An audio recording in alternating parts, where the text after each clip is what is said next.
Great morning, everyone. We are the Group 5 and we are here to discuss the Session 18 Project Management Documentation Creating Project Plans. At the end of this session, we are expected to explain the importance of planning in project management, understand the value of a project plan, describe the different types of risk, create a Gantt chart from the project charter. I am Gerald A. Magnaye, one of the reporter of Group 5. What is the project management? Project management is an application of process, method, skills, knowledge, and experience to achieve specific project objectives according to the project acceptance criteria within agreed parameter. And project management has final deliverables that are concentrated on finite time scale and budget. So meaning project management is a combination of and application of process, method, skill, knowledge, and experience to achieve specific project objective. Meaning ito yung combination ng different types of knowledge na brainstorm ng isang team to build up the project management. So now I will discuss what is blueprint. So first, your project blueprint. What is project blueprint? A blueprint is a guide for making something. It is a design or pattern that can be followed. So meaning yung blueprint po natin is ginagamit po siyang image or initial image po na ginagamit po para makita kung ano po yung magiging actual image or actual design na mabubuo ng isang engineer when it comes to initiating po ng kanyang project po. So your project blueprint is first what goes into assuring convincing project plan. So i-assure po ninyo na yung blueprint nyo is makukonvince nito yung inyong client na maisa sa katuparan nyo or kung ano yung kahihinatnan ng project na gagawin nyo. Second one, your client wants to see how you will implement your project. Your client is want to convince how you implement your project. Second one is write a raw draft of your project plan. Meaning, magbibigay ka or magpapakita ka ng some information or some design na mag-create ng image sa client mo kung ano yung magiging kalalabasan ng project na gagawin mo. And lastly, remember you have to show your client that your goal will be realized if your project is implemented. Meaning dapat yung gagawin mong project is makatotohanan na makukuha nito yung satisfaction and yung gusto at nais ng client mo. Next one po is project management. What is project management? A project management is life cycle is usually broken down into 4 phases. First is initiation, second planning, third execution, and fourth is closure. This phase make up the path that takes your project from the beginning.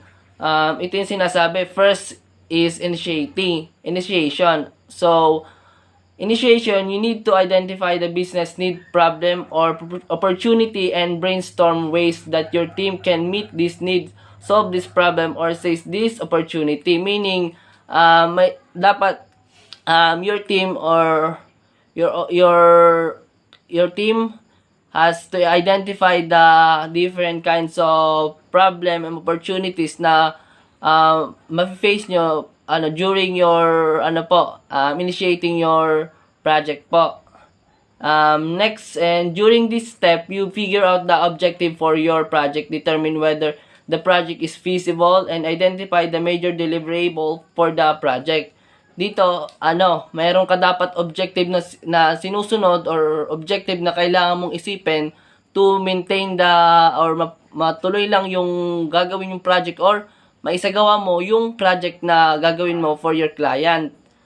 Second one for the project management planning is number 2, planning. Once the project is approved to move forward based on your business case, statement of work or project initiation document, you move into the planning phase. Pag sinabi nating planning phase, during this phase of project management life cycle, you break down the larger project into smaller tasks, build your team, and prepare a schedule for the completion of assignment. Create smaller goals within the larger project, making sure each is achievable within the time frame. Smaller goals should have high potential for success. Meaning magpa-plan ka ng ng goals mo na magiging susi upang maisagawa mo ng ayos at successful yung project na yung gagawin ng buong team. Next is third one is execution. You've received business approval, development plan, and built your team. Now it's time to get to work to execution phase. Turn your plan into action. The project manager job in this phase of the project management life cycle is to keep work on track, organize team member, manage timeline, and make sure that work is done according to the original plan. So, ito na, nakapag-initiate na tayo, then nakapag-plan na tayo. So, the third one na gagawin natin is execute. Yung mga plan natin na pinag-isipan, yung pinag-isipan ng buong team is pagsasama-samahin natin and ilalagay na natin o isasagawa na ito in a reality po. Parang i-execute na natin. Yung mismong, kung ano yung nasa plan natin, yung design natin, gagawin na natin para maging success na yung ating project. And the third one is closure. For the closure, once your team has completed work on the project, you enter the closure phase. In the closure phase, you provide final deliverables, release project resources, and determine the success of the project. Meaning, yung sa closure naman, di ba, tapos na natin yung project na ginawa natin for our client. Dito naman, ipapakita natin yung naging resulta. Papakita natin paano natin to in-execute, paano natin to ginawa, and ano yung mga materials na ginamit natin, ano yung magkano yung budget na ginamit natin, and dapat ito lahat naka-documents para maipakita natin dun sa client natin, and para hindi natin magduda kung ano yung kung saan napapunta yung budget na kinakailangan for our project. And yun sa closure dito, makikita natin yung naging bunga ng mga ginawa nating pagpaplano or ginawa nating mga idea na pinagsama-sama natin to build up our building or project po. The next one po is project planning. Sa project planning naman po is refer to the establishing po the strategic direction, priorities, scope, resources, and work estimate and budget for the project or work effort. Dito sa project planning ay identify natin o establishing natin yung direction saan ba kung ano yung goal ng ating project na gagawin. Yung priorities, ano ba yung mga dapat isagawin, anong dapat mga bilhin, ano dapat yung gagawin para mabuo to. Then, yung scope, kung gaano kalaki, gaano ka lawak yung gagawin natin project, building. Resources, saan natin to kukunin, saan natin kukunin yung mga budget, saan natin kukunin yung mga materyales. And, work effort, gaano katagal o gaano kahaba yung gagawin natin o kahirap yung gagawin natin para maging successful yung ating project. Here are different 9 different types of elements sa project plan po. First is the overview. Sa project plan po dapat makikita natin yung pinaka-image na mabubuo or pinaka-design na mabubuo ng isang project. Second one po is deliverables. Paano natin to i-execute, paano natin to i-execute or paano natin to ipapakita or ma-implement ng ayos yung project natin, paano natin maisasagawa ng ayos. Organization, third one is organization. Paano natin i-organize lahat ng mga task, gawain ng sa buong team para mabuo yung project na gagawin natin. Scope naman po is yung sakop po na gagawin ng ating project.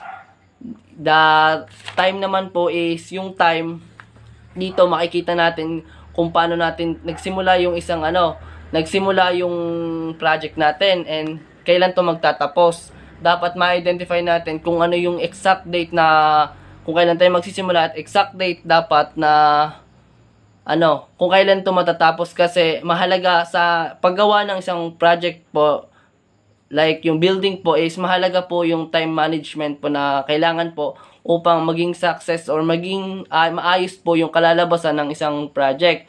Yung next one po is risk. Dapat alam natin yung magiging risk na kakaharapin natin with its come to build the project po or mag-execute po tayo ng isang project. The resources po, mahalaga po ito sa planning po, resources po. Pag-iisipan po nating maayos kung saan po natin kukunin yung mga budget, yung mga materials na gagamitin, budgeting for materials, and also mahalaga po yung salary po or labor cost po na magiging cost po sa pagbuo ng isang project po. Kasi po, yun po yung pinakamahalaga, manpower po. That's why sa resources po, sa part po ng paggagawa po ng project plan, sinasalang-alang po yung mga budgeting for materials and budgeting for labor cost po. Communication, ito naman po sa project paggawa po ng project plan, mahalaga yung communication, mahalaga yung maayos ka na nakikipag-communicate sa ka-team mo, and also nakakapagbigay ng different idea na makapagsasama-sama nyo para po maging maayos yung gagawin yung project. And documentation, lastly po yung documentation. After you doing all the parts po na kailangan to build up one project po, is need po natin yung documentation. Kailangan po natin isulat or i-document yung mga ginawa natin, yung mga nagastos natin, mga materials na nagamit natin, oras na inaan natin to build up a project po, para po nang sa ganon maipakita natin sa client and maging maayos po yung kalalabasan ng mismong project na ginawa natin. And also makukuha din natin yung satisfaction ng client natin, because yun nga, naka-document lahat. Ultimo yung yung pagpa-plan natin, starting up ng ating paggawa ng project. Also yung mga idea na naka-up natin nang nagsisimula pa lang tayo initiating po ng pagpa-plan po. Then also yung mga materials po, and lahat po yan naka-document po lahat. And that's all for my part po. Thank you very much po. Good morning everyone. So for the next slide is when you fail to plan, you plan to fail. So make your project official by documenting it in the project plan template handed out to you. So which project plan element did you fail to think of earlier? So this is your chance to add them to your plan. So if you are creating a startup without a project plan or business plan, think again and remember yung you fail to plan, you plan to fail. So draft any idea and keep working on it until you have what you need for now and to use as the roadmap for your business. So you may be operating your company while you're still working on your business plan or on your project plan, and that's okay, as it is a working document, continually hound and revise as your business evolves. So of course, no project is any good unless implemented. So that's the next step. So for the next slide, project management phases. So for the first is initiation or initiating. So in this initiation phase, you will define the project. You will sort out the project goals, the scope, and resources of the project, and what roles are needed onto the team, clarifying what stakeholders expect out of the project and what exactly the project is aiming to achieve. Will give the project and team clear direction. So this is a crucial phase to the project success. So without clarity around what needs to be achieved and why, the project runs the risk of not accomplishing the end goals and meeting the expectations of stakeholders. So the second is planning and designing. In the planning phase, you will determine the steps to actually achieve the project goals and how how of completing a project. So you will establish budget, the timelines, and milestones, and source materials and necessary documents. This step also involves calculating and predicting risk, putting change process into place, and outlining communication protocols. If the initiation phase is assembling your troops, the planning phase is deciding what to do with them. So for the third sa cycle natin is execution, monitoring, and control. So executing a project means putting your plan into action and keeping the team on track. Generally, this means tracking and measuring progress, managing quality, mitigating risk, managing the budget, and using data to inform your decisions. And last for the is closing or close projects. So in the closing phase of the project management cycle, you will conclude project activities, turn the finished product or service over to its new owners, and assess the things that went well and didn't go so well. So it will also be a time to celebrate your work, your hard work. And for the next slide, and for my last part, project monitoring and control. So project monitoring and control is implementing and adjusting the agreed upon task, scope, cost, resources, and outputs for the successful completion of a project or work effort. So first is implement. After you after you have carefully planned your project, you will be ready to start the project implementation phase. So the implementation phase involves putting the project plan into actions. It's here that the project manager will coordinate and direct resources to meet the objectives of the project plan. So as the project unfolds, it's the project manager's job to direct and manage each activity every step of the way. So that's what happens in the implementation phase of the project. So you follow the plan you put together and handle any problems that come up. Next is the adjust. So when you find a problem, you can just make a change or make an adjustment. So because it may be too expensive or take too long to do. So you will need to look at how it affects the triple constraint, which is the time, the cost, and the scope, and how it impacts project quality. So you will then have to figure out if it is worth making the change. If you evaluate the impact of the change and find that it won't have an impact on the project triple constraint, then you can make the change without going through change control. Change control is a set of procedures that lets you make change in an organized way. So that's for my part. So, great morning everyone. So, for today, we are going to tackle about the Gantt chart. So, what is Gantt chart? So, Gantt chart is a horizontal bar chart. It is used in a project management to visualize a presentation, a project plan over time. So, Gantt chart typically show you the timeline and the status, and as well who's responsible for the task in the project. So Gantt chart enables us to capture the following. So first, uh, how the project breaks down into tasks. Second, when task will begin and end. So third one is how long each task will take, who's assigned to each task, how tasks relate and depend on each other. So 6. When important meetings, approvals, or deadlines need to be happened. So 7. How work is progressing in the project. So lastly, or pang number 8, the full project schedule from the start to finish.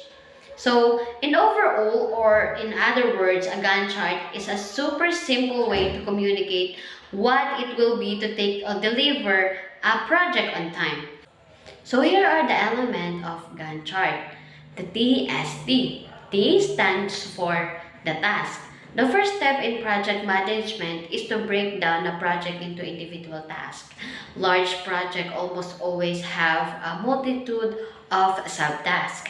The task list is also known as the WBS in the project management jargon. So a Gantt chart supports project managers by keeping the track of all the subtract in a plan so that nothing is overlooked. The tasks are displayed on the left side of the page. So kung makikita po natin dun sa illustration ng Gantt chart, so sa left side natin makikita yung list of tasks na dapat ma-accomplish sa paggawa ng isang project. So susunod naman po ito ng mga tao na responsible in doing that task. So another element of Gantt chart is time. So time is one of the essential components of Gantt chart since they indicate to project terms when the project begins and conclude, as well as when each task need to occur. So in the Gantt chart, we can see the expected duration of this task. So dito, we can see the target start and the target completion where it is expected date for the task to be done. And in the right side naman po, along the top, makikita natin yung month and date kung saan ay nagre-reflect dito yung bars.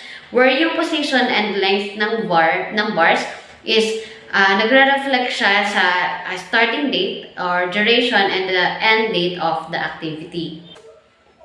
So, why Gantt chart is our friend? Number one, it expedites planning. Gantt chart are the great tool for project management because it helps us easily visualize project. It helps us to see where they are and where they are in the future. So, it is also helpful for us because it gives a quick overview of what needs to be done and who's doing it and which is essential, where it is essential for any successful planning. So number 2 is idle time elimination. Dahil sa ang Gantt chart nga po is tinutulungan tayo na ma-organize na maayos ang ating mga tasks, mas nababawasan or maaaring maiwasan po natin yung mga times na wala naman tayong ginagawa even though we are ready to do such thing. So the third one is better scheduling. Because with the help of task dissemination, mas mamamanage po natin yung time and duration within a certain task na mas makatutulong po sa atin para magkaroon ng finer scheduling. So the fourth one is the better troubleshooting. So dahil nga po mas na-organize na natin siya ng mas mabuti, na-organize na natin siya ng mas maayos, madali na rin nating makikita kung saan ba tayo nagkakaroon ng problema at madali din natin itong masusolusyonan. So the last one is reduction in time for routine decisions. So minsan naglalaan tayo ng mahabang oras para magdesisyon sa isang bagay. So here, in Gantt chart, hindi na tayo magkakaroon pa ng mahabang time for decision making. Because of the right scheduling in time, mas mamamanage po natin na maayos ang ating mga dapat gawin in certain time.